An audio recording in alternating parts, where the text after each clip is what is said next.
యేసయ్యా సదాకాలము నీతో నేను జీవించెదను యేసయ్యా యేసయ్యా యేసయ్యా యేసయ్యా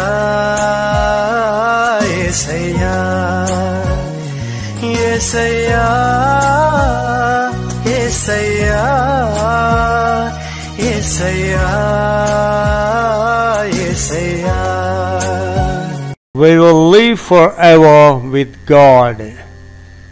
దేవునితో సదాకాలం జీవిస్తామనే శీర్షికలో good fight of the faith, మంచి విశ్వాస పోరాటము అనే అంశంలో కొన్ని విషయాలు ఈ సమయంలో ధ్యానిస్తాం. విశ్వాస సంబంధ పోరాటము. విశ్వాస సంబంధమైన మంచి పోరాడము నిత్య జీవమును చేపట్టము. దానిని పొందుటకు నీవు పిలువబడి అనేక సాక్షుల ఎదుట మంచి ఒప్పుకొంటివి. ఇక్కడ విశ్వాస సంబంధమైన పోరాటము అనే విషయంలో అనేక విషయాలు బహు వివరంగా ఈ సమయంలో ధ్యానిస్తాం.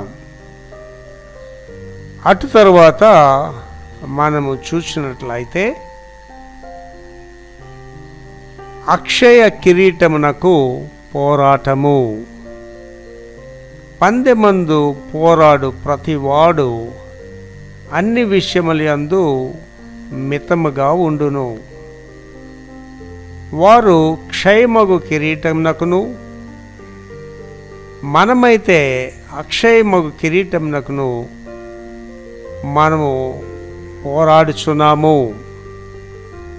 ఇక్కడ మనం గమనించినట్లయితే వారు క్షయమగు కిరీటం పొందుటకును, మనమైతే అక్షయమగు కిరీటం పొందుటకును మితముగా ఉన్నాము. మంచి మనస్సాక్షి పోరాటము. నీవు విశ్వాసమును మంచి మనస్సాక్షి కలిగిన వాడవై నిన్ను గూర్చి ముందుగా చెప్పబడిన ప్రవచనములు చొప్పున ఈ మంచి పోరాటము పోరాడవలనని వాటిని బట్టి ఈ ఆజ్ఞను నీకు అప్పగించుచున్నాను. ఇక్కడ మంచి మనస్సాక్షి పోరాటం అనే విషయాలు ధ్యానిస్తాం. యేసు చేత కలిగిన పోరాటము. ఇదివరకే నేను గెలిచిదినని ఆయనను, ఇదివరకే సంపూర్ణ సిద్ధి పొందితినని ఆయనను నేను అనుకొనటలేదు. కానీ నేను దేని నిమిత్తము క్రీస్తు యేసు చేత పట్టబడితినో దానిని పట్టుకొనవలనని పరిగెత్తుచున్నాను. ఇక్కడ యేసు చేత కలిగిన పోరాటం అనే విషయంలో అనేకమైన విషయాలు ఈ సమయంలో మనం బహు వివరంగా ధ్యానిస్తాం. యేసు మీద లక్ష్యముంచి పోరాటము. పరలోక సంబంధమైన పిలుపులో పాలు పొందిన పరిశుద్ధ సహోదరులారా, మనము ఒప్పుకొనిన దానిని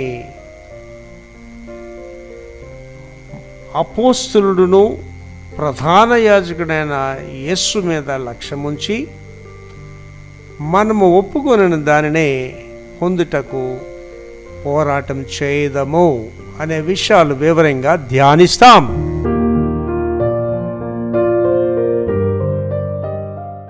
We will live forever with God. దేవునితో సదాకాలం జీవిస్తామనే శీర్షికలో ఈవేళ good fight of the faith, మంచి విశ్వాస పోరాటము. ఈ మంచి విశ్వాస పోరాటం దేని గురించి అంటే దేవునితో సదాకాలం జీవించడానికి. దానిలో మొట్టమొదటిగా విశ్వాస పోరాటం అనే వివరణలు చూసి బైబిల్ వివరణ చూసుకుందామండి. ఇది ధ్యానించిన తర్వాత మనకి అర్థమవుతుంది, మనం ఆ యొక్క దేవునితో సదాకాలం జీవించడానికి సిద్ధంగా ఉన్నామా లేదని మనకి అర్థమవుతుంది. విశ్వాస పోరాటము నెంబర్ 1 చదువుతాలి. విశ్వాస పోరాటం పోరాడడం అనేది విశ్వాస పోరాడడం అనేది పట్టుదలతో కొనసాగడము. పట్టుదలతో కొనసాగడం. విశ్వాసం అంటేనే నిరీక్షింపబడి వాటి యొక్క నిజ స్వరూపము అదృశ్యమైనవి ఉన్నవనడానికి రుజువునైనది. విశ్వాసం లేకుండా దేవునికి ఇష్టడైనట అసాధ్యము. విశ్వాసం అనేది చాలా శక్తివంతమైనది. మళ్ళీ చదవండి. విశ్వాస పోరాటం పోరాడడం అనేది ఈ విశ్వాస పోరాడడం అనేది పట్టుదలతో కొనసాగడం. అంటే విశ్వాసంలో మీరు ముందుకు వెళ్ళాలంటే పట్టుదల అనేది ఉండాలి. పట్టుదల అంటే కొంతమంది చూడండి, ప్రారంభిస్తారు, మధ్యలో ఆపేస్తారు, ప్రారంభిస్తారు, ముందుకు సాగరు. అలా కాదు. విశ్వాసం అంటే ఏంటంటే జరుగుతుంది, కంపల్సరీగా దేవుడు చేస్తాడు అనే పట్టుదల ఉండడం. తర్వాత విశ్వాస మంచి పోరాటం అనేది నిత్య జీవాన్ని ఇస్తుంది. ఈ విశ్వాస మంచి పోరాటం, విశ్వాసంలో మంచిగా పోరాడితే నీకు కలిగేది ఏంటంటే నిత్య జీవము. ఈవేళ భూమి మీద నీకు ఆస్తులున్నా లేకపోయినా సమస్య లేదు, డిగ్రీలున్నా లేకపోయినా సమస్య లేదు. ప్రభువుని కలిగి ఉంటే నిత్య జీవం అనేది మనకు వస్తుంది. ఈ భూమి మీద ఎంతకాలం అండి? మోషే గారు సెకండ్ ఫేజ్లో చెప్పిన దాని ప్రకారం అయితే 70 సంవత్సరాలు లేక 80 సంవత్సరాలు. అది ఎవరికి? రోగాలతోటి బాధలతో ఉండి ఐక్య విచారాలు దుఃఖాలతో ఉన్నవాళ్ళకి. కానీ దేవునిలో నిశ్చయముగా సరిగా ఉన్నవాడికి 120 సంవత్సరాలు వాడు జీవిస్తాడు. 120 సంవత్సరాలు జీవించినా 70 సంవత్సరాలు జీవించి 80 సంవత్సరాలు జీవించినా తక్కువ ఇది. కానీ నెక్స్ట్ ఏంటంటే నిత్య జీవం అనేది ఫర్ ఎవర్ అండ్ ఎవర్, ఎల్లకాలము జీవిస్తాం. కనుక మళ్ళీ చదువుతలేదు. విశ్వాస మంచి పోరాటం అనేది నిత్య జీవాన్ని ఇస్తుంది. ఆ నిత్య జీవాన్ని మనకి ఇచ్చేది. విశ్వాసం వల్ల నీకు కలిగేది ఏంటంటే ఇక్కడ ఏం కలగకపోవచ్చు భూమి మీద, కానీ నిత్య జీవం అనేది నీకు వస్తుంది. ఆ నిత్య జీవం ఎంత అవసరం అంటే మనకి యుగయుగాలు అక్కడ జీవిస్తాం కాబట్టి. యేసుప్రభు గారు అనేకమైన విషయాలు చెప్పారు యోహాను సువార్తలో. నేను వెళ్ళి మీకు స్థలాలు సిద్ధపరుస్తాను, నేనుండే స్థలములో మీరు ఉండులాగా మరలా వచ్చి తీసుకొని వెళ్తాను. పరలోకమందు మీకు అనేకమైన గృహములు కలవన్నాడు, నివాసాలు కలవు. అంటే ఆశ్చర్యం వేస్తుంది. పరలోక రాజ్యంలో ఇల్లు ఉంటాయా అనే ఒక ఆలోచన రావచ్చు. కానీ నేను పరలోక రాజ్యాలు నేను ఆత్మరూపుకి వెళ్ళి చూశానండి. ఆ కట్టడాలు మనం వివరించడానికి కూడా శక్తి చాలదు. అటువంటి అమూల్యమైన కట్టడాలు నేను పరలోక రాజ్యం చూశాను. నేను సుమారు ఒక 10 నిమిషాల దర్శనంలో నేను ఆ పరలోక రాజ్యాన్ని చూశాను. కైలాస్ మహర్షి గారు అయితే తన అనుభవాల్లో చాలా విషయాలు చెప్తాడు. కైలాస్ మహర్షి దర్శనాలన్నీ బుక్స్లో దొరుకుతాయి. ఇప్పుడు ఉన్నాయో లేదో స్టాక్ తెలియదు, కానీ నా దగ్గర ఉంది ఆ బుక్. కైలాస్ మహర్షి తను చూసిన అనుభవాలు, పరలోకరాజు అనుభవాలన్నీ అందులో రాస్తాడు. తర్వాత దానికి పిలువబడి సాక్షుల సమక్షంలో ఒప్పుకున్నారు. అంటే దేనికండి? నిత్య జీవానికి మనం పిలువబడి ప్రజలందరి మధ్యలో దాన్ని ఒప్పుకున్నాము. అండ్ బాప్తిస్మం వచ్చినప్పుడు ఏంటంటే అందరూ ఎదుటిగా మనం సాక్షాత్మే బాప్తిస్మం తీసుకుంటాం. అండ్ యేసుప్రభు గారు చెప్పారు, ప్రజల ఎదుట నన్ను ఎవడు ఒప్పుకోడో పరలోక రాజ్యంలో వాడిని నేను ఒప్పుకోనని చెప్పాడు. అంటే మన ప్రజల ఎదుట, సాక్షుల ఎదుట మన ప్రభుని ఒప్పుకోవాలి, విశ్వాసాన్ని కలిగి జీవించాలి. తర్వాత దేవుని వాక్యాన్ని స్వీకరించడం, స్వీకరించడం అంటే తీసుకోవడం, విశ్వసించడం అంటే నమ్మడం, మరియు పాటించడం దైనందిన జీవితంలో దాన్ని జరిగించడం వల్ల నిత్య జీవం కలుగుతుంది. నిత్య జీవం అనేది ఏదో మనకి వట్టిని వచ్చేసేది కాదు. దానికి చాలా ప్రాక్టీస్ ఉంది, హోంవర్క్ చాలా ఉంది దానికి. ఏంటంటే మళ్ళీ చదవండి. దేవుని వాక్యాన్ని స్వీకరించడం, మొట్టమొదట వాక్యాన్ని స్వీకరించాలి. ప్రభు వారు చెప్పారు, నా గొర్రెలు నా స్వరము వింటాయి. ఇవాళ గుడికి వచ్చిన అందరూ వాక్యం వింటున్నారని అనుకోకండి. చాలామంది వచ్చామో వెళ్ళిపోం, అటెండెన్స్ చేసుకొని వచ్చి వెళ్ళిపోతుంటారు తప్ప చాలామందిని అడగండి ఏంటి వాళ్ళ వాక్యం విన్నాను కానీ చెప్పలేరు వాళ్ళు.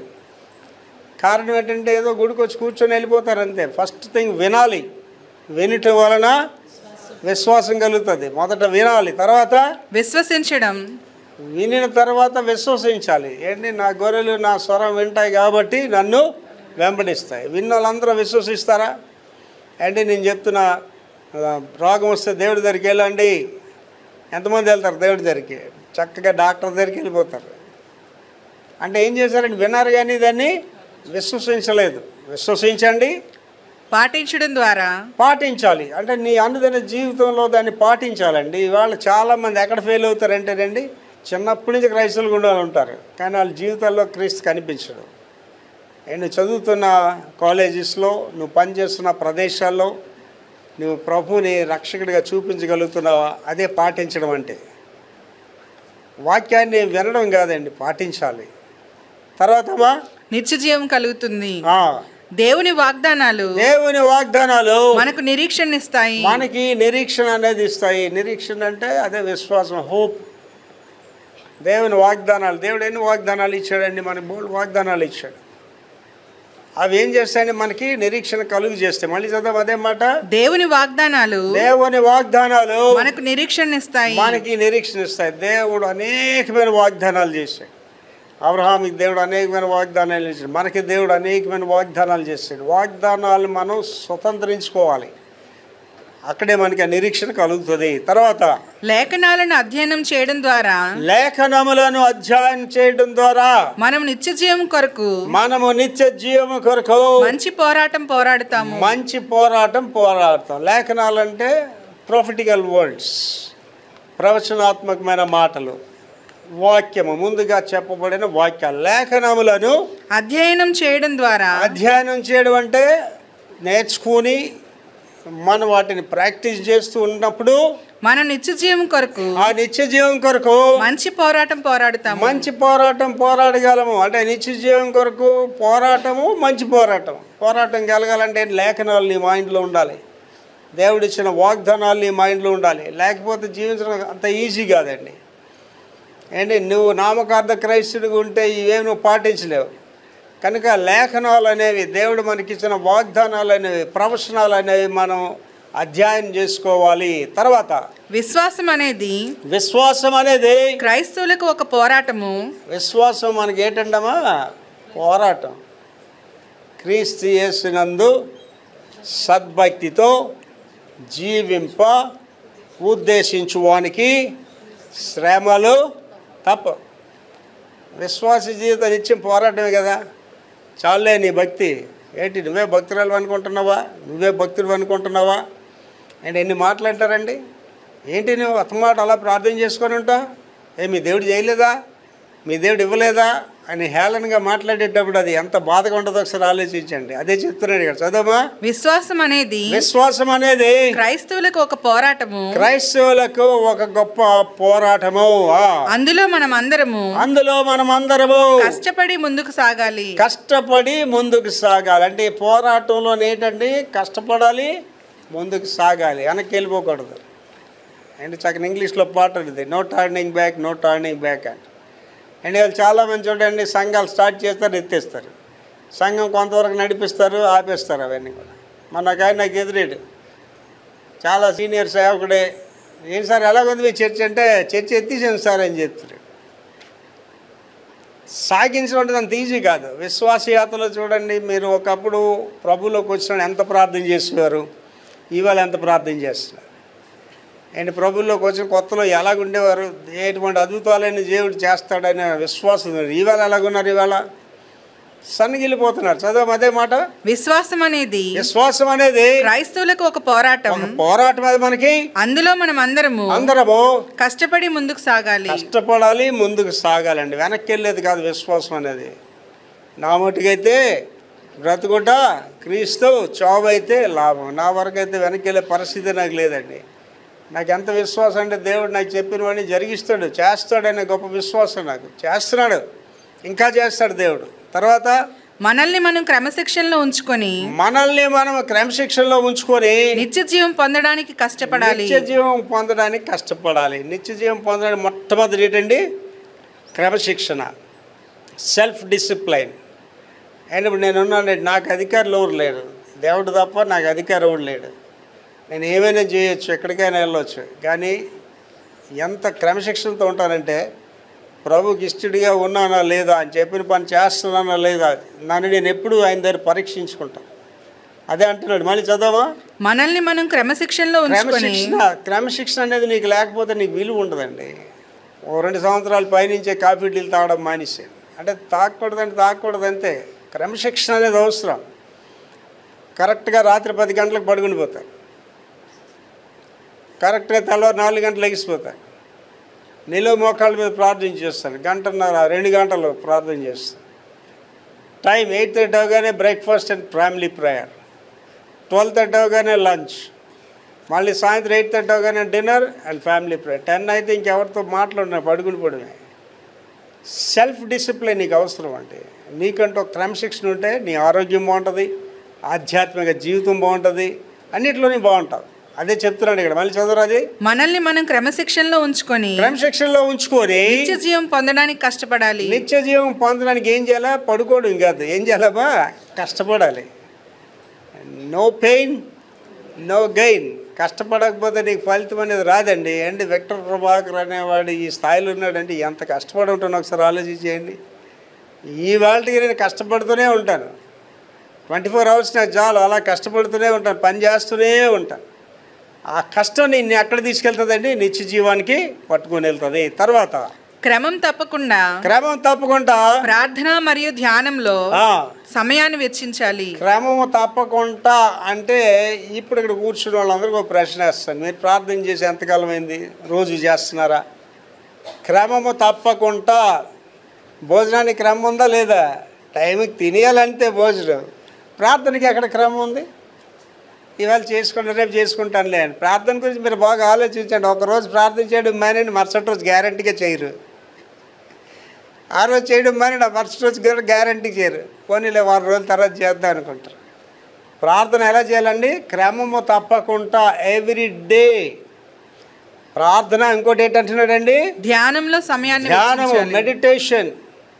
ఏంటి? నేను వాక్యాన్ని ధ్యానిస్తాను, మెడిటేట్ చేయాలి. యెహోవా ధర్మశాస్త్రములు దివరాత్రములు ధ్యానించువాడు ధన్యుడు. ఏంట ధన్యత అండి? అతడు నీటి కాలువల వారును నాటబడిన వాడై ఆకు వాడక తన కాలమందు ఫలమిచ్చి చెట్టు వలె ఉంటాడు. అంటే నువ్వు వాక్యం ధ్యానిస్తే ఎంత ఫలభరితంగా, ఎంత ఉపయోగకరంగా ఉంటావు ఒకసారి ఆలోచన చేసుకో. అదే చెప్తున్నాడు ఇక్కడ. తర్వాతమా విశ్వాస ప్రయాణంలో తరచుగా పోరాటం అవసరము. విశ్వాస ప్రయాణం అంటే ఈ ఫెయిత్ జర్నీలో పోరాటాలు తరచుగా అవసరం. అటు పోరాటాలు ఉంటాయా ఉండవా? ఏవిడైనా నాకు శ్రమలు లేవు, పోరాటం లేదు అన్నాడు అనుకోండి, ఆడు దొంగ క్రైస్తవుని రాసుకోండి పక్కనే. నిజ క్రైస్తవురాలకి, క్రైస్తవుడికి ఎప్పుడు ఏంటంటే పోరాటమే. ఎలా వెళ్తుంది ఇవాళ, ఎలా జరుగుతుంది ఇవాళ ఎన్ని మాటలు పడాలో, ఇవాళ ఎవరు ఏంటంటారో, ఇవాళ నా జీవితం ఎలాగుంటుందో.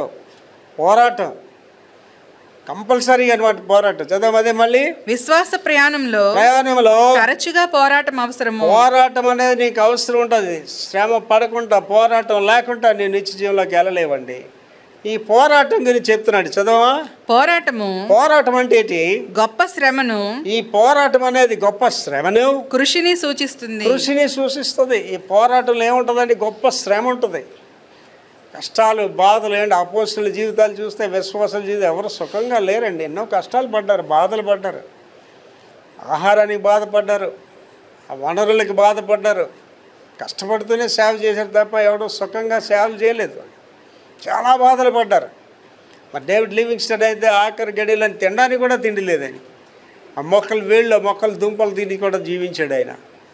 చాలా బాధలు పడ్డారు. ఏంటంటేనండి? గొప్ప శ్రమ కృషిని సూచిస్తుంది. కృషి అంటే శ్రమ దినాన్ని నువ్వేమవకూడదండి? కురింగిపోకూడదు. కురింగిపోకుండా ఉంటే ఏంటి వస్తుంది? నీలో కృషి అనేది వస్తుంది. Yes I will do. And నేను దినాన్ని నేను ఒక వ్యక్తితో మాట్లాడి దేవుడు నాకు చెప్పినవన్నీ జరుగుతాయని చెప్పాను. వాళ్ళకి ఎలా ఉంటుంది? హేళనగా ఉంటుంది అవతల వాళ్ళకి. కానీ దేవుడు తప్పకుండా నీ కార్యాలని సఫలపరుస్తాడు.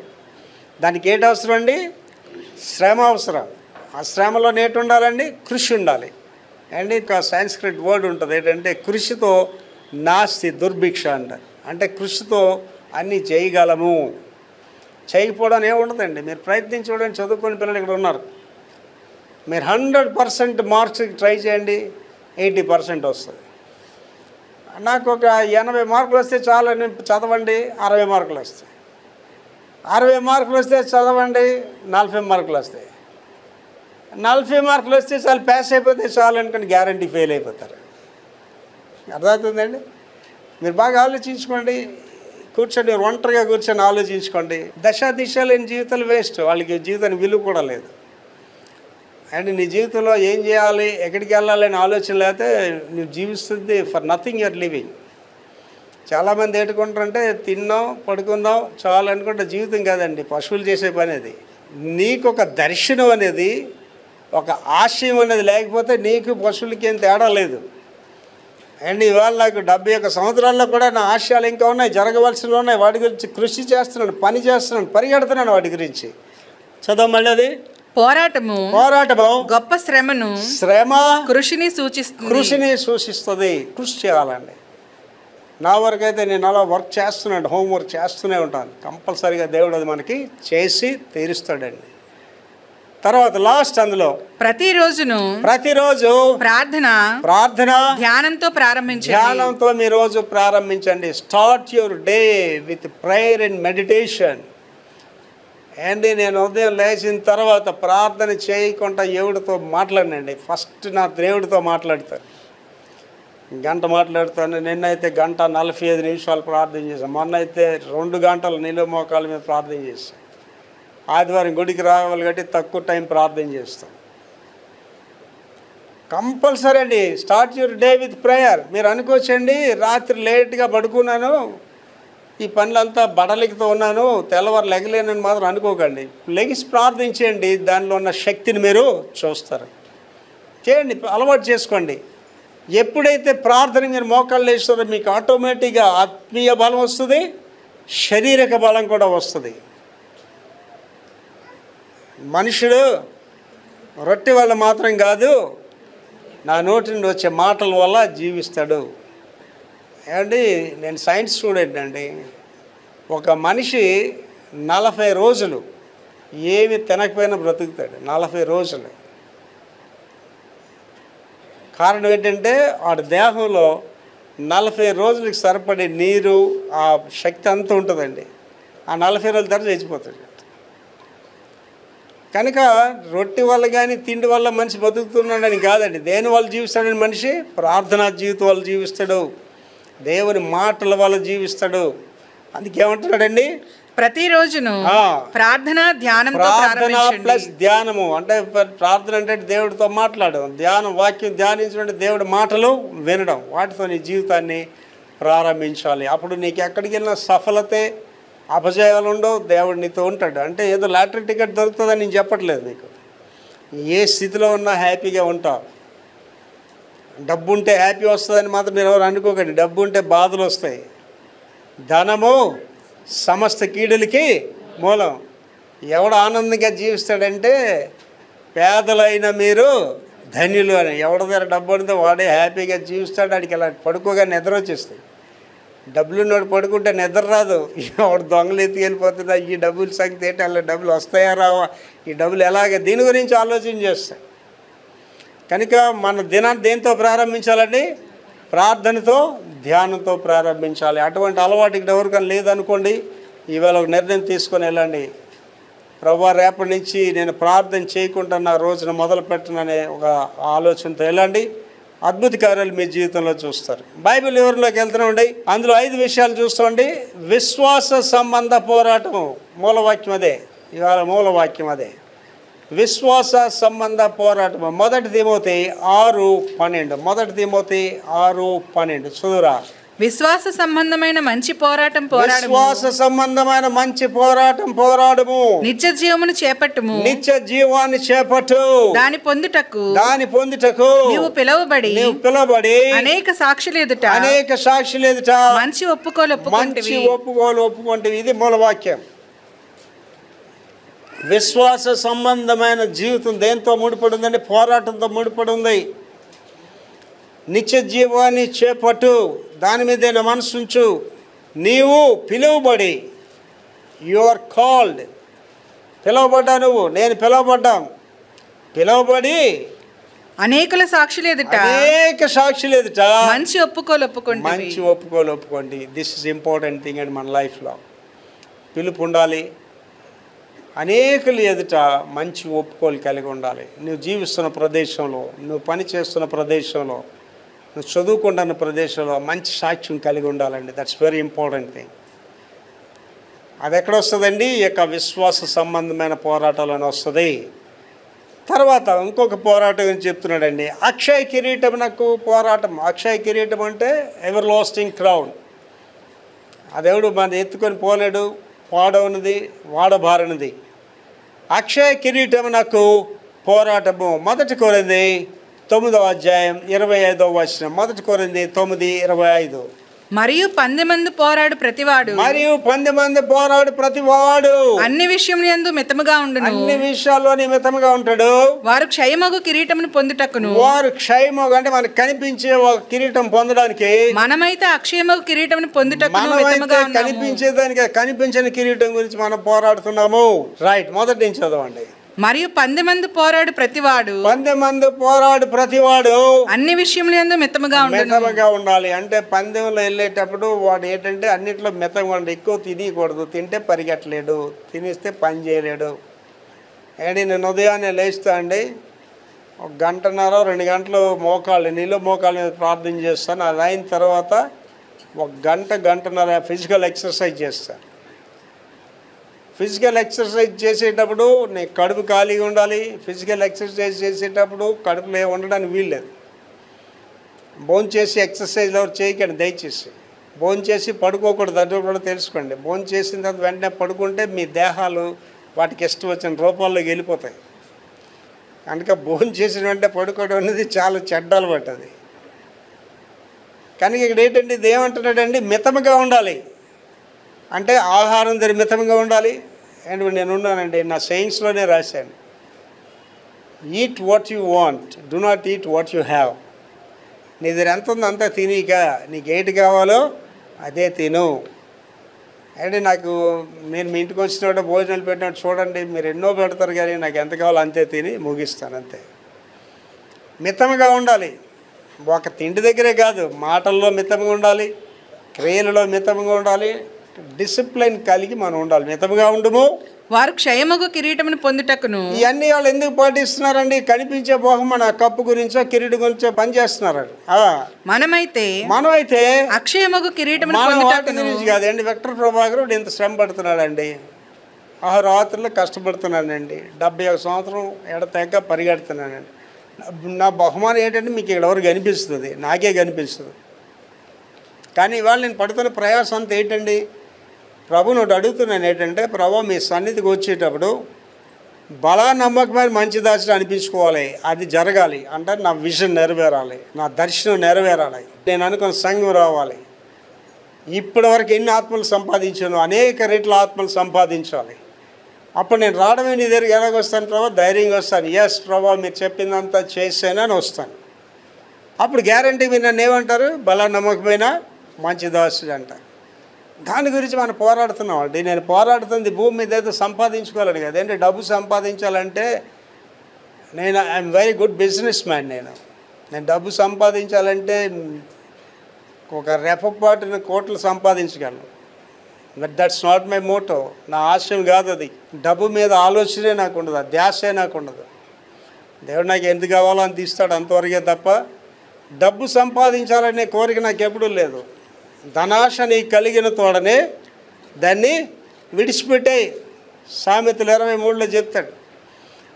ధనాశ నీకు కలిగిన తోడనే దాన్ని విడిచిపెట్టే, లేకపోతే ఏం చేస్తుంది అంటే రెక్కలు కట్టుకొని ఎగిరిపోదట, మరి ఎప్పుడు నీ దగ్గరికి రాదటండి. మరి సువార్తల్లోకి వచ్చేసరికి పత్రికలోకి వచ్చేసరికి ఏం చెప్తున్నాడండి? ధనాశ సమస్త కీడులకి మూలము అన్నాడు. సువార్తలు యేసుప్రభు గారు ఏం చెప్పారండి? ధనవాన్ అపేక్షించువాడు పరలోక రాజ్యంలో ప్రవేశించుట దుర్లభము అన్నాడండి. కనుక ఇక్కడ ఏంటంటేనండి, మనం పోరాడుతుంది ఏదో ఇక మేడ గురించో మిద్దుల గురించో మనం పోరాడలేదు. ఇవాళ ఇక్కడ ఎవరైనా సిన్సియర్గా దేవుని కొరకు జీవిస్తున్న వాళ్ళు ఉంటే, యథార్థంగా సేవ చేస్తున్నారంటే మీ ఫలాలు ఇక్కడేం కనిపించవు మీకు. కానీ మీ ఫలాలు ఎక్కడ కనిపిస్తాయండి? పరలోక రాజ్యంలో కనిపిస్తాయి. అంటే నేను ఆకాశ గగనాల్లో సువార్త ప్రకటించానండి. నేను ఫస్ట్ టైం నేను ఎక్కిన ఫ్లైటే ఆకాశంలోకి, స్పేస్లోకి వెళ్ళిపోతుందండి. ఆకాశ మహాకాశాలు బైబిల్లో చదవడం వరకే వింటాం. జెట్ విమానాలు ఎక్కండి, జెట్ విమానం ఆకాశ మహాకాశాల్లోకి వెళ్ళిపోద్ది. అది మొదట ఆకాశం దాటి వెళ్ళిన తర్వాత నీకు ఆ కిటికీలను చూస్తే మేఘాలు మీద భాగం కనిపిస్తుంటుంది, భూమికి ఏం కనిపిస్తుంది నీకు. ఇంకా అలాంటి 3 ఆకాశాలు దాటి వెళ్ళిపోయిన తర్వాత అక్కడ నేను సువార్త ప్రకటించాను. నా పక్కన కూర్చున్నాడు. ఫస్ట్ టైం నేను ఎక్కడం. విమానాల్లో 3 క్లాసులు ఉంటాయి. Tourist class, luxury and royal class ఉంటుంది. అమెరికాకి వెళ్ళడానికి టూరిస్ట్ క్లాసులో ₹1,00,000 టికెట్ అయితే, లగ్జరీ అయితే 2.5, రాయల్ అయితే అదే ప్రయాణం అదే దీంట్లో 5 లక్షలు ఉంటుంది టికెట్. నేను వెళ్ళగానే నాకు అప్గ్రేడ్ ఇచ్చారు. నేను అదే ఫస్ట్ టైం విమానం ఇక్కడ. నేను మామూలుగా ఈ టూరిస్ట్ క్లాస్లో ఉంటారని వెళ్తే నన్ను తీసుకెళ్ళి ఒక లగ్జరీ క్లాస్లో పెట్టారు. చాలా ఔన్నత్యంలో అక్కడ నేను తీసుకుని వెళ్ళి పెట్టారు. ఆ లగ్జరీ క్లాస్లో కూర్చున్నానండి. అక్కడ సింగిల్ సీట్స్ అనమాట. నా పక్కనే ఒక ఆయన కూర్చున్నాడు. నాకు అంతవరకు తెలీదు నేను అనుకోకుండా ఉత్తమమైన క్లాసులకు వెళ్ళి కూర్చున్నానని. నా పక్కన కూర్చుని మాట్లాడి ఆయన నాకు చాలా మర్యాద ఇస్తున్నాడు. కారణం ఏంటి, వాడు బిజినెస్ మ్యాన్ అనమాట. నేను వెళ్ళే లగ్జరీ క్లాస్లో కూర్చున్నానంటే నేను ఏమనుకుంటాడండి, వీడు గ్యారంటీగా ధనవంతుడు అయి ఉంటాడు. మన దగ్గర అడవిడి కూడా అలాగే ఉంటుంది. వీడు చాలా పెద్దవాళ్ళగా ఉంటాడు, చాలా మర్యాద ఇచ్చి మాట్లాడుతున్నాడు ఆయన. నేను కూడా మాట్లాడేటప్పుడు అదొకలాగా మాట్లాడతాను కదా. సో వాట్ యువర్ టైమ్ అంటే ఏదో చెప్పాను. వాట్ యూ డూ అంటే I do business. What business you do అని. డైమండ్స్ బిజినెస్ ఐ డూ అని. ఆమ్స్టర్డామ్కి వెళ్తున్నాడు అనమాట. అప్పుడు నేను మాట్లాడిన తర్వాత నేను చెప్పాను, సార్ ఒక విచిత్రమైన సంగతి మీకు చెప్పాలనుకుంటా. ఏంటి సార్ అన్నాడు. మన ఆమ్స్టర్డామ్లో దిగుతాలో మనకు తెలియదు సార్ అని. ఆడు కోటీసుడు కదా, ఆడికి వెంటనే భయం పట్టుకుంది. నా చేయి గట్టిగా పట్టుకోండి. ఏం సార్ అలాగే, లైఫ్ అంటే అంతే కదా సార్, మనం దిగిన వరకు కూడా గ్యారంటీ మనకు ఉండదు. విమానం ల్యాండ్ అయినప్పుడు అండి, ఎప్పుడైతే ల్యాండ్ అయిందో మొదట ఏం చేస్తాడు, ఒకసారి వీల్స్ ఇలాగా ల్యాండ్కి టచ్ చేసి మళ్ళీ లేపుతాడు అనమాట. వెంటనే దిగుతుంది. తర్వాత అది ల్యాండ్ ఎప్పుడైతే ల్యాండ్ పూర్తిగా అయిందో ఆ వీల్స్ రోలింగ్ మొదలు పెడతాయి. అప్పుడు విమానంలో ఉన్న వాళ్ళందరూ చప్పట్లు కొడతారండి. విమానం ల్యాండ్ అయిందంటే అర్థం ఏంటంటే మనకి తిరిగి జన్మ వచ్చిందని అర్థం అనమాట. విమానం ఎగరడం గ్యారంటీ కానీ దిగడం గ్యారంటీ కాదు. అందరూ చప్పట్లు కొడతారు. నేను అది చెప్పాను ఆయనకి. అప్పుడు ఆయన నా చేయి పట్టుకొని, pastor please pray for me అన్నాడండి. ఆయనతో నేను ఎప్పుడు మాట్లాడాను తెలుసండి, 1993వ సంవత్సరంలో మాట్లాడాను. కానీ ఇవాళ వరకు నాకు ఆయన జ్ఞాపకం ఉన్నాడండి. ఆయన ఒకవేళ నా మాటలు విని యేసుప్రభుని అంగీకరించాడు అనుకోండి, ఆ ఫలం ఎవరికి వస్తుందండి?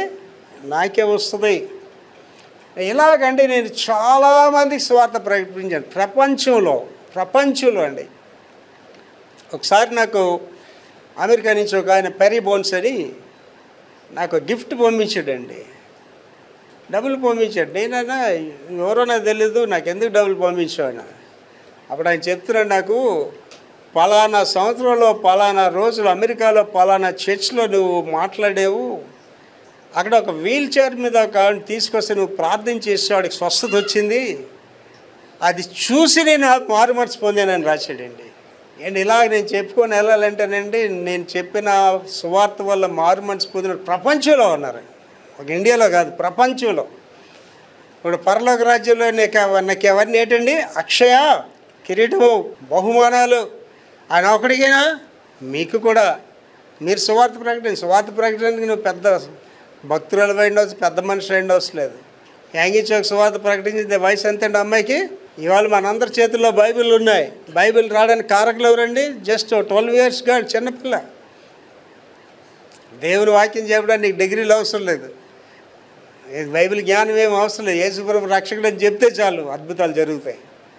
ఇప్పుడు యాంగిచోక గారితో నేను మాట్లాడాను, బెల్లిగ్రామ్ గారితో పరలోక రాజ్యంలో పరిశుద్ధులతో మాట్లాడుతుంటాను నేను యాంగిచోక గారు చెప్పాను, యాంగిచోక గారు మిమ్మల్ని భూలోకంలో కలుసుకోలేకపోయాను కానీ ఇవాళ మీతో మాట్లాడగలుగుతున్నాను. దేవుడు ఎంత కృపించాడండి నాకు.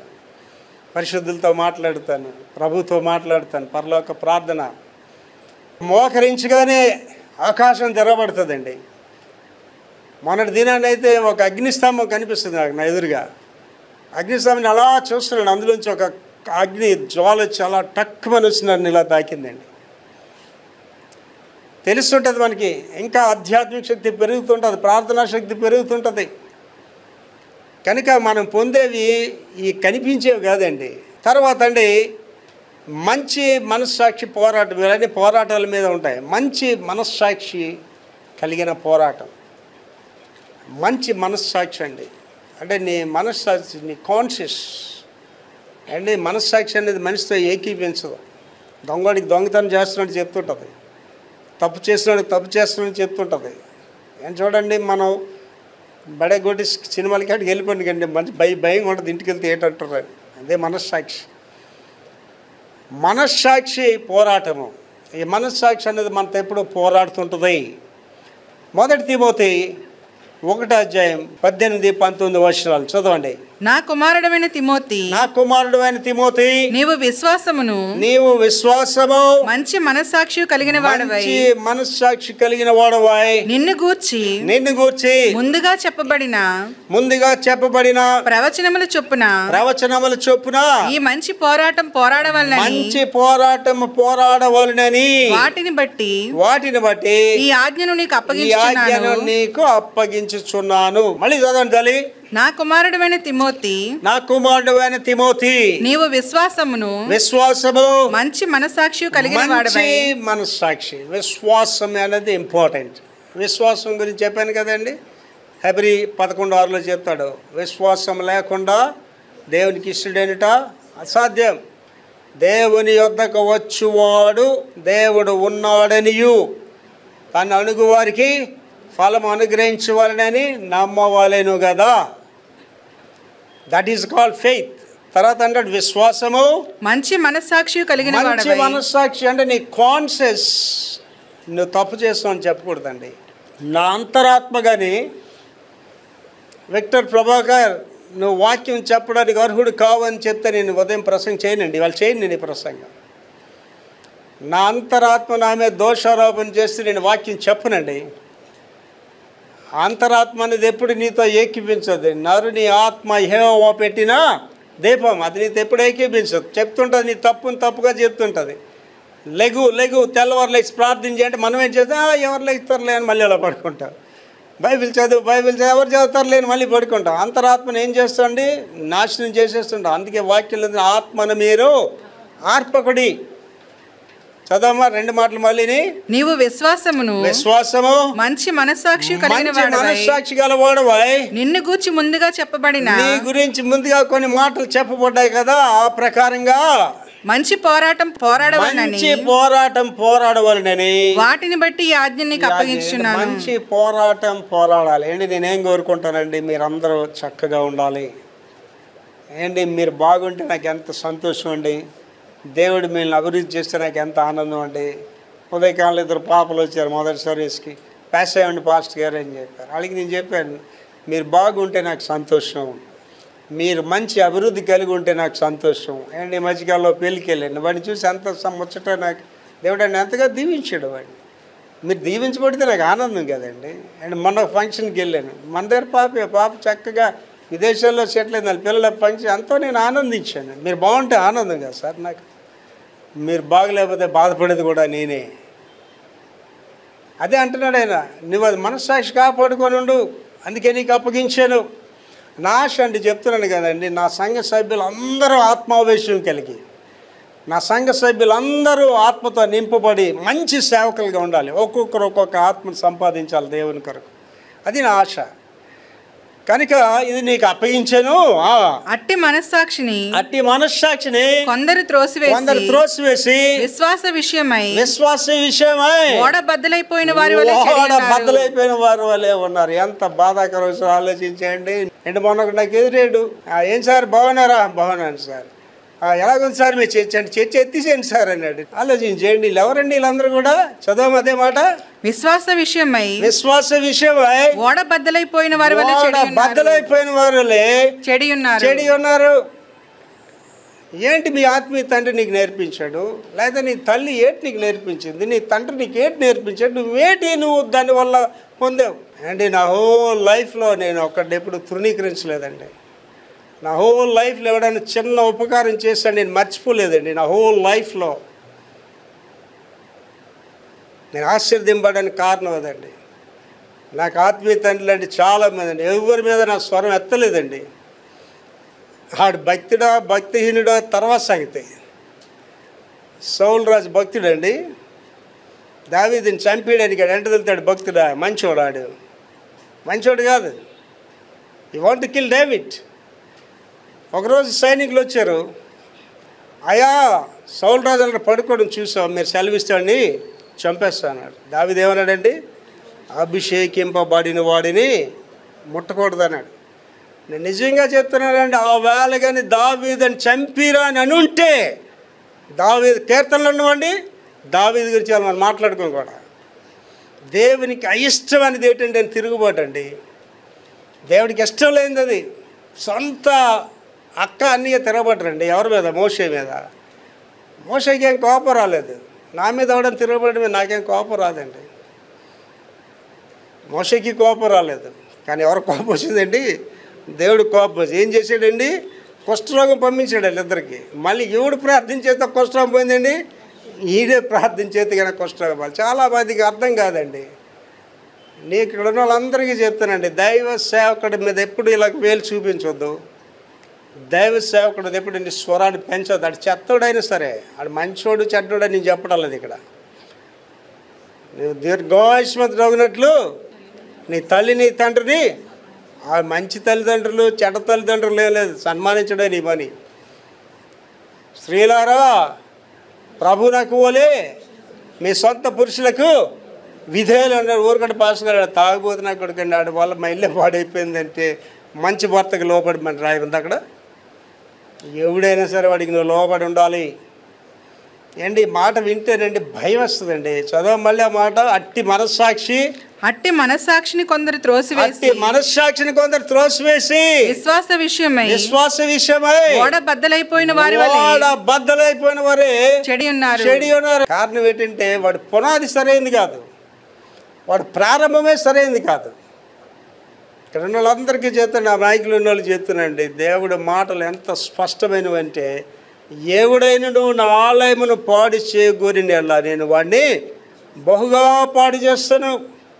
నా తల్లి సంఘంలోనండి, సంఘంలో తిరుగుబాటు చేసిన కుటుంబాలు నాశనం అయిపోయింది.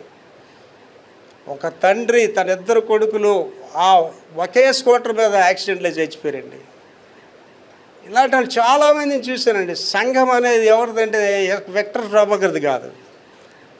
సంఘం ఎవరిదండి? యేసయ్యది. ఆయన దేహం సంఘం అది. నేను కూడా సంఘాన్ని పాడు చేసే హక్కు నాకు లేదండి. నేను అందుకే చెప్పాను, నాలో తేడా ఉంటే నా మనస్సాక్షి తప్పు అని చెప్తే ప్రసంగం కూడా చేయనండి. ఆ హక్కు నాకు లేదు. అయోగ్యుడిగా మీ ఎదురుగా నిలబడే హక్కు నాకు లేదు. నేను దేనిని అనుసరించుకుంటా బోధ చేసే హక్కు నాకు లేదండి. నన్నేనా దేవుడు పాడు చేస్తాడు. ఏంటి సౌలు రాజు పాడు చేయలేదా దేవుడు? సౌలు రాజు అడ్రస్ లేని పోయాడండి. పెద్ద మాట పాడాడండి దేవుడు అక్కడ. నీ దృష్టికి నీవు అల్పుడిగా ఉన్నప్పుడు నేను రాజుని చేశాను అన్నాడండి. నేను అక్కడ తినానండి, ఏడుస్తూ ప్రార్థన చేస్తున్నానండి 1:45 నిమిషాలు. ప్రభువా, నేను ఈ స్థితిలో ఉండడానికి అర్హుని కాదు ప్రభు అని ప్రార్థన చేస్తున్నా. ఎన్నిసార్లు అడ్రస్ లేకుండా పోయేవాడిని. దేవుడు నన్ను కనికరించి కాపాడి కృప చూపి ఇవాళ నిలబడి ఉన్నానంటే దేవుని కృపను బట్టి నిలబడి ఉన్నానండి. రేపు ఒక ఆశీర్వాదం రాబోతుందంటే దేవుని కృపను బట్టి తప్ప నా శక్తియుక్తులు కాదండి, నా జ్ఞానం కాదు, నా డిగ్రీలు కాదు, నాకున్న బలం కాదు, బలగం కాదండి. ఇట్స్ అ గాడ్, దేవుడే. మొన్నటి దినాన్ని నేను ప్రార్థించాను, 2 hours ప్రార్థన చేశాను. అవాళ దేవుడు ఒక విషయాన్ని నాకు బయలుపరుస్తున్నాడు. ఏంటంటే దేవుడు కొంతమందిని పిలిచాడు, వారిలో కొంతమందిని ఏర్పాటు చేసుకున్నాడు, వారిలో కొంతమందిని బలపరిచాడు, వారిలో కొంతమందిని మహింపరిచాడు. దేవుడు నాకు చెప్తున్నాడు, అరే విక్టర్ ప్రభాకర్, నువ్వు 4వ స్థాయిలో ఉన్నావురా, ఇవాళ 4వ స్థితిలో నేను మహింపరిచే స్థితిలో ఉన్నావురా అని. ప్రభా దానికి వివరంగా ఇంకొక మాట చెప్పండి ప్రభు అని అడిగానండి. ఎలా మీతో మాట్లాడుతాను అలాగే దేవుడితో మాట్లాడతానండి. దేవుడు చెప్తున్నాడు, మళ్ళీ విని చెప్తాను, యోసేపు జీవితంలో చెప్తాను వినానండి. ఏంటి ప్రభు అనండి. వాడిని మొదట ఎక్కడ తీసుకెళ్ళి పడిస్తారండి? గుంటలో పడిస్తారు. యోసేపు జీవితంలో దేవుడు చెప్పాడండి నాకు. యోసేపు జీవితంలో మొదటి స్టేజ్ ఏంటండి? మొదట గుంటలో పడిస్తారు తీసుకెళ్ళి. అప్పుడు యోసేపు ఏమనుకోవాలండి, నా పని అయిపోయినాను. నెక్స్ట్ స్టేజ్ ఎక్కడికి వెళ్ళాడండి? పొతిఫర్ ఇంట్లోకి వెళ్ళాడు. అప్పుడు కూడా అనుకోవచ్చేమో నా జీవితం మారిపోయింది అనుకో. అక్కడ కూడా ఆయన పని అయిపోయింది. Second stage. థర్డ్ స్టేజ్ ఎక్కడికి వెళ్ళాడండి? ఏకంగా జైలే. అప్పుడు చెప్తున్నాడు దేవుడు, 4వ స్టేజ్ ఎక్కడికి వెళ్ళాడు తెలుసా? గవర్నర్, ఐగుప్తు దేశానికి గవర్నర్. నువ్వు ఇప్పుడు ఆ స్టేజ్లో ఉన్నావండి. ఏంటి నా దర్శనం ఎవరికైనా చెప్తే ఆశ్చర్యంగా ఉంటుంది, జరుగుతుందా? మన సీనియర్ పాస్టర్ గారు నా దగ్గర 2 hours నాతో కూర్చొని మాట్లాడుతున్నాడు అండి. వెళ్ళిపోయేటప్పుడు చెప్పాను, దేవుడి కార్యాలు నా జీవితంలో చేయబోతున్నాడని చెప్పానండి. ఆశ్చర్యపోతున్నాడు ఆయన. ఎస్, దేవుడు చేస్తాడు. దేవుని వాగ్దానాలైన దేవుని మాటలన్నీ ఎలాగున్నాయటండి? అవునన్నట్టుగానే ఉన్నాయి అండి. యోసేపు గుంటలో ఉండేటప్పుడు ఆ కాళ్ళు చేతులు కట్టి పడిసినప్పుడు గవర్నర్ పోస్ట్ గురించి ఆలోచించుంటాడు. అమ్మా ఆయన ఆలోచించుంటాడా? బతికితే చాలని అనుకుని ఉంటాడు అలా. అండ్ అలాగే కొంతమంది పిలిస్తే ఆడు ఎప్పుడైనా నేను మహిమను చూస్తాడని అనుకొని ఉంటాడా అండి. నేను ఈ రోజుల్లో ఒకసారి అలా కూర్చొని ఆలోచిస్తే 71 సంవత్సరాలు ఎలా అయిపోయినా జీవితంలో 71 సంవత్సరాలు సేవా జీవితమే 52 సంవత్సరాలు. 19వ సంవత్సరాలు నేను మార్మన్స్ పొందానండి. సేవా జీవితమే అండి 51 సంవత్సరాలు. ప్రతిరోడు ఎవడని ఉన్నాడండి? 51 సంవత్సరాలు చూడడంలో ఎక్కువ మంది ఉన్నారు. ఎంత మురిసిపోతానండి. దేవుని మహాకృప అండి. దేవుని కృప లేకపోతే నువ్వు ఆయన గురించి జీవించలేవండి. దేవుని కృప లేకపోతే నువ్వు ఒక అడుగు కూడా ముందుకు వెళ్ళలేవండి నేను జీవితంలో. ఆధ్యాత్మికంగా కాదు, నీ దైనందిన జీవితంలో కూడా నువ్వు ఒక అడుగు ముందుకు వెళ్ళాలంటే, నీ జీవితంలో ఒక రోజు రావాలంటే, ఒక ఆశీర్వాదం రావాలంటే ఎవరు ఉండాలి? నీతో యేసై ఉండి తీరాల్సిందే. తర్వాత అండి యేసు చేత కలిగిన పోరాటం. ఈ పోరాటం ఎవరిలో వచ్చిందటండి? యేసు ప్రభు గారు వల్ల వచ్చిందట ఈ పోరాటం. ఫిలిప్పీ పత్రిక 3వ అధ్యాయం 12వ వచనం. ఫిలిప్పీ 3:12 చదువురా.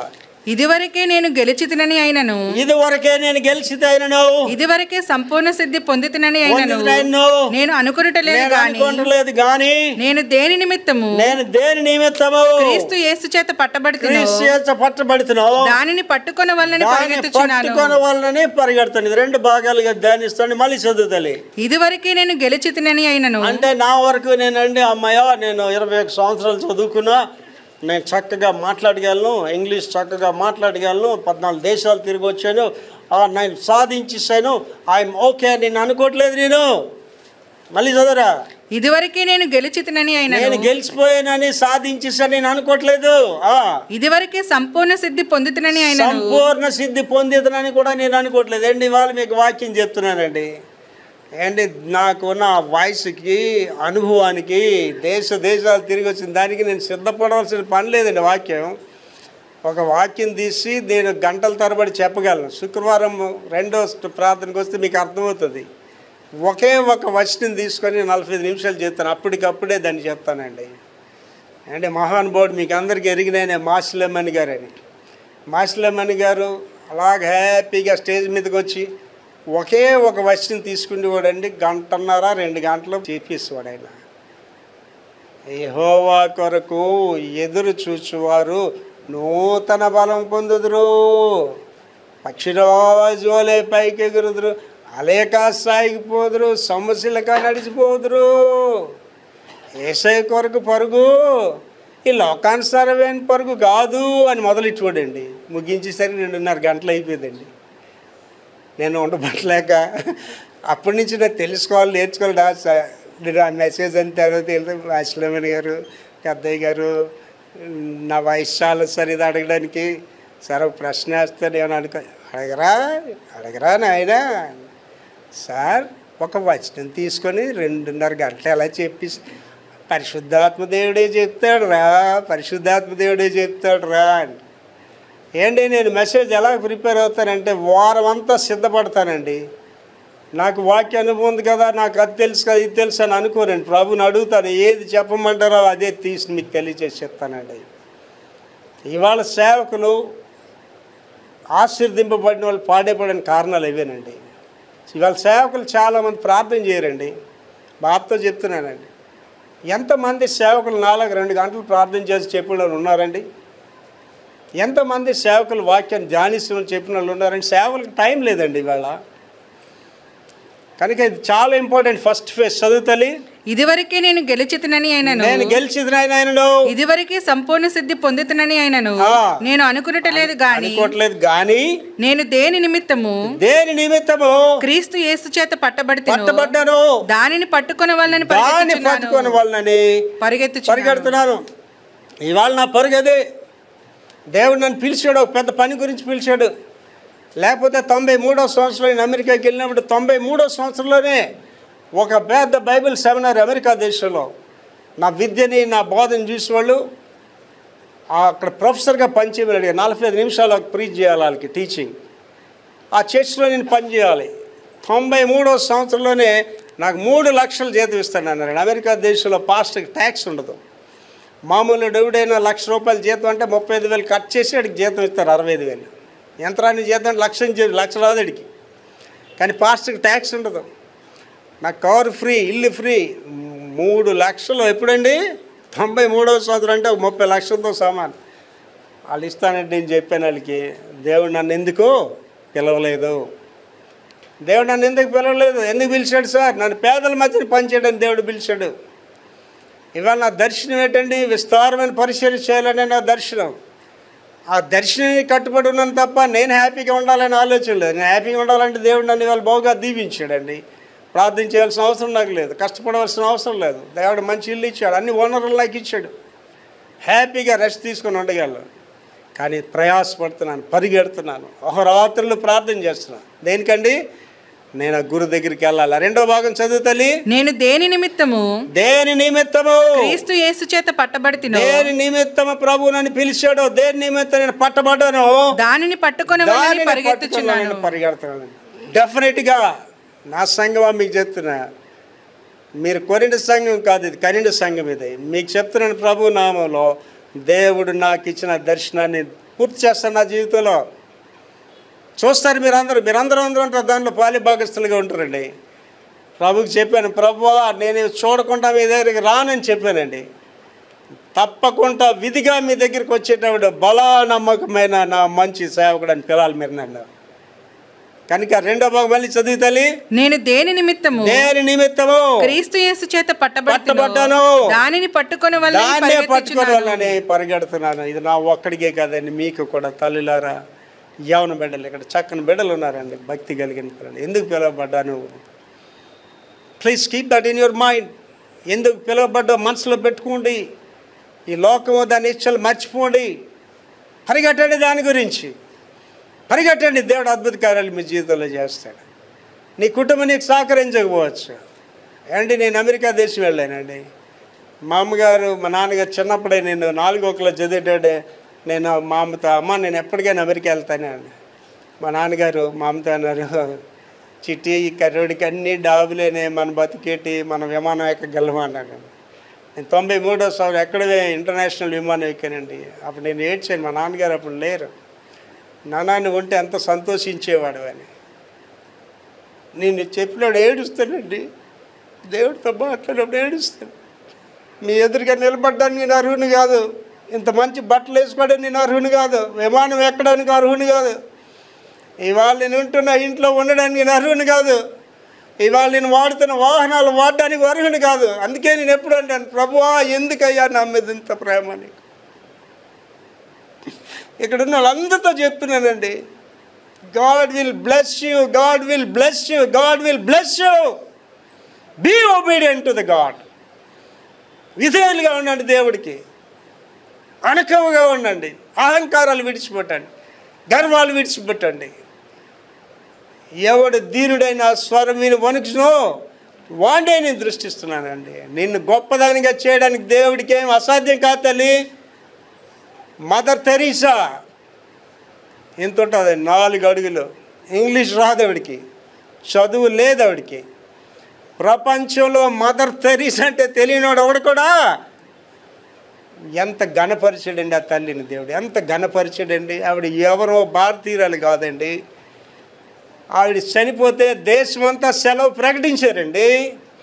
ఆవిడ చనిపోతే ప్రపంచ దేశాల నుంచి ఆ రాయబారులు అందరూ వచ్చారండి ఆవిడ సమాధికి. What a great honour. దైవభక్తి ఈ లోకంలో రానున్న లోకంలో లాభసాధకమైనది. విక్టర్ ప్రభాకర్గా ఘనత ఆల్రెడీ దేవుడు ఇచ్చాడండి. నాకు మరణం లేదండి, నాకు మరణం లేదు. ఒకవేళ మరణం అంటుంటే మీరు అందరూ చూస్తారండి, దేవుడు నన్ను ఎంత ఘనంగా తీసుకెళ్తాడు కూడా మీరు చూస్తారు అందరు కూడా. నా గురించి రొమ్ము కొట్టుకొని ఏడ్చే ప్రపంచంలో ఉన్నారండి. నా ఆత్మీయ పిల్లలుగా మీరే కాదండి, ప్రపంచంలో కొన్ని వేల మందిని ప్రభులో నడిపించానండి, కొన్ని వేల మందిని. చదువుతలే మాట, నేను దేని నిమిత్తము క్రీస్తు యేసు చేత పట్టబడితినో పట్టబడ్డాను, దానిని పట్టుకొని వాళ్ళని పరిగెత్తుచున్నాను. వాళ్ళందరికీ మీకు చెప్తున్నాడు, దేవుడు నిన్ను ఎందుకు పుట్టించాడు, దేవుడు ఎందుకు నీకు భక్తి ఇచ్చాడు, దేవుడు నీకు ఎందుకు ఈ ఆలోచన ఇచ్చాడు. మిగిలిన ఆడపిల్లలాగా నీకు ఎందుకు ఆ చెడు ఆలోచనలు లేవు, మిగిలిన పనికి మళ్ళీ ఎందుకు నీకు చెడు బుద్ధులు లేవు, ఎందుకు నిన్ను క్రమశిక్షణలో ఉంచాడు. వై గాడ్ కాల్ యూ, అడుగు దేవుడిని. దేవుడు నిన్ను ఒక గొప్ప తల్లిగా, ఒక గొప్ప మదర్ తెరీసాగా, ఒక గొప్ప పండిత రామాబాయిగా, ఒక గొప్ప డెబోరాగా దేవుడు నేను వాడుకుంటాడండి. దేవుడికి నువ్వు కావాలి. God wants you. అడగండి దేవుడిని, ప్రభు నన్ను ఎందుకు పుట్టించావు నాయన, నేనేం చేయాలి ప్రభు నీ గురించి అడగండి, దాని గురించి ప్రయాసపడండి. లాస్ట్ అండి, యేసు మీద లక్ష్యం ఉంచి పోరాడము. ఈ పోరాటంలో ఏంటండి, లక్ష్యం ఎవరి మీద ఉండాలా? భార్య మీద కాదు, భర్త మీద కాదు.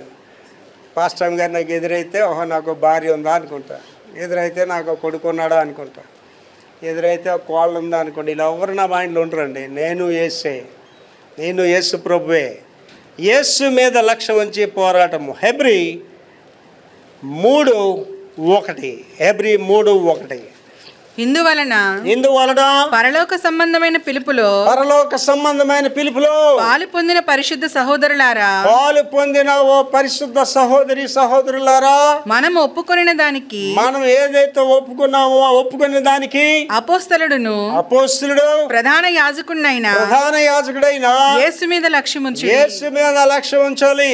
ఏమండి, పేతురు గారు దాన్ని వివరణిస్తుంటాడు. ఆయన సమస్త విషయంలో మన వలె శోధింపబడ్డాడు. అవమానమా ముందు ఆయనకి కలిగింది, ఉమ్మేస్తారా ముందు ఆయన మీద వేస్తారు, హేళనగా మాట్లాడారా ముందు ఆయనకి హేళనగా మాట్లాడారు. లోకం ఆయనని అంగీకరించలేదు, మిమ్మల్ని కూడా అంగీకరించదు. యేసు ప్రభుని అంగీకరించదు, నిన్ను నన్ను కూడా అంగీకరిస్తాడండి. మనందరికంటే ముందుగా ఆయన అవన్నీ అనిపించాడండి. మనకి మాదిరి ఉంచిపోయాను. చదవమా మళ్ళీ అదే మాట. ఇందువలన పరలోక సంబంధమైన పిలుపులో పాలు పొందిన పరిశుద్ధ సహోదరులారా, మనం ఒప్పుకొనిన దానికి, మనం ఒప్పుకున్నాం చూసావా, ఒప్పుకున్న దానికి అపోస్తలుడు ఎవరండి? యేసు ప్రభువే. అపోస్తలుడు ప్రధాన యాజకుడు యేసు ప్రభువే. ప్రధాన యాజకుడైన యేసు మీద లక్ష్యం ఉంచి మనం పోరాడాలండి. యేసై నీతో ఉంటే నిన్నెవడో జయించలేడు తల్లి. యేసై నీతో ఉంటే నన్ను ఎవడో జయించలేడండి. నీకు విరోధంగా నిరూపింపబడిన ఏ ఆయుధం కూడా వర్ధిల్లదు. అంటే ఇవాళ నేను మా కుటుంబాలు చూసేటప్పుడు వాళ్ళు ఫంక్షన్స్కి వెళ్ళి ఎంత ఆనందిస్తాను, మురిసిపోతానండి. దేవుడి బిడ్డలు ఎంత దీవించాడని ఎంతో ఆనందిస్తానండి. దేనివల్ల వచ్చిందండి వాళ్ళకి ఆశీర్వాదం? దేవుడి వల్ల వచ్చింది. వాళ్ళు కొనుక్కోలేదు, వాళ్ళు ఎక్కడ ఎవడో డబ్బు కొట్టలేదు, ఎవడన్నా మోసాలు చేయలేదండి. దేవుడి మీద నువ్వు ఆధారపడేటప్పుడు, ఆయన అనుసరించేటప్పుడు అత్యున్నతమైన ఆశీర్వాదాలను దేవుడిని నడిపిస్తాడు. మళ్ళీ అదంతా ఒకసారి చదివి తల్లి. ఇందువలన పరలోక సంబంధమైన పిలుపులో పాలు పొందిన పరిశుద్ధ సహోదరులారా, మనం ఒప్పుకొనిన దానికి అపోస్తలుడు ప్రధాన యాజకుడైన యేసు మీద లక్ష్యం ఉంచాలి. ఆయన మీద లక్ష్యం ఉంచి మనం వెళ్ళాలండి. మంచి ఇలిస్ట్రేషన్ చెప్పి ముగిస్తానండి. చలి ప్రదేశాలు, మంచు ప్రదేశాలు మీరు వెళ్ళారో లేదో నాకు అనుభవాలు ఉన్నాయండి. నేను జీవించిన ప్రదేశాలు, మంచు ప్రదేశాల్లో జీవించాను. పైకి రాలేము. ఆ రోడ్డు మీదకి వస్తే ఇటు ఎత్తు మంచుకోటలు ఉంటాయి, ఇటు ఎత్తు మంచుకోటలు ఉంటాయి. వాటిలో నడ్డం, మన కాళ్ళు ఆ మంచులో కూరుకుపోతుంటాయి. అలాంటి మంచి ప్రదేశంలో ఒక చిన్న కుటుంబం జీవిస్తుందండి. భార్య, భర్త, ఒక చిన్న పిల్లాడు. ఎంత పిల్లాడు. సాయంత్రం అయిందట, ఫాదర్ కనిపించట్లేదు ఇంట్లో. ఆ పిల్లోడు మమ్మీ వేర్ ఈజ్ డాడీ అంటే ఏంటి చెప్తుంది? మీ నాన్న సారా కొట్టుకెళ్ళాడు అని చెప్తుందా? ఏం మాట్లాడలేదట తల్లి. ఈయన చలి ప్రదేశం కదండి, ఫుల్ కోట్ వేసుకున్నాడట. పొడవ కోటు గ్లౌజులన్నీ వేసుకొని ఆ బారు బీర్ దగ్గరికి వెళ్ళి చక్కగా ఎంజాయ్ చేస్తున్నాడు, తాగుతున్నాడటండి. ఇలాగ తాగుతుంటే ఈ కింద ఆ ఫుల్ కోట్ కదా, లెంగ్తీ కోట్ కదా, కోట్ ఎవరు కింద ఇలా లాగుతున్నారట. ఎవడో లాగుతున్నాడు అని ఇలా చూస్తే వాళ్ళ అబ్బాయి చిన్నపిల్లాడు. అప్పుడు ఇటు తాగడం ఒకసారి ఆపి, ఎలా వచ్చారా ఇక్కడికి అన్నాడు. చాలా సింపుల్గా వచ్చాను డాడీ. ఎవరు తీసుకొచ్చారా నేను అడిగాడు. లేదు డాడీ, నేను చాలా ఈజీగా వచ్చాను. ఎలాగ వచ్చావురా అని అడిగాడు. ఏముంది డాడీ, ఇంటి నుంచి నువ్వు బయలుదేరి వచ్చావు కదా, నీ అడుగులు ఉన్నాయి కదా, ఆ ఐస్లో నీ అడుగులన్నీ కనిపిస్తున్నాయి, నీ అడుగుల్లో నేను అడుగులు వేసుకొని అలాగొస్తే సారా కొట్టుకు వచ్చానని చెప్పాడు. ఇవాళ ఆలోచించేయండి తండ్రులారా, నీ పిల్లలు నీ అడుగుల్లో అడుగులు వేసుకొస్తే ఎక్కడికి వస్తారు? తల్లులారా, మీ కుమార్తెలు మీ అడుగుల్లో అడుగులు వేసుకొని వస్తే అంటే నువ్వు చేసిన పనులు చేసుకొని వస్తే ఎక్కడికి వస్తారు? ఇదే దాని గురించి నేను చెప్పట్లేదు. విశ్వాసులారా, మీరు ఎక్కడ వెళ్ళాలండి? యేసు ప్రభు అడుగులో అడుగులు వేసుకుంటూ వెళ్ళాలి. ఆయన ఏంటంటే మనకి ప్రధాన యాజకుడు అయ్యాడు మనకైనా. చదవమా లాస్ట్ మాట.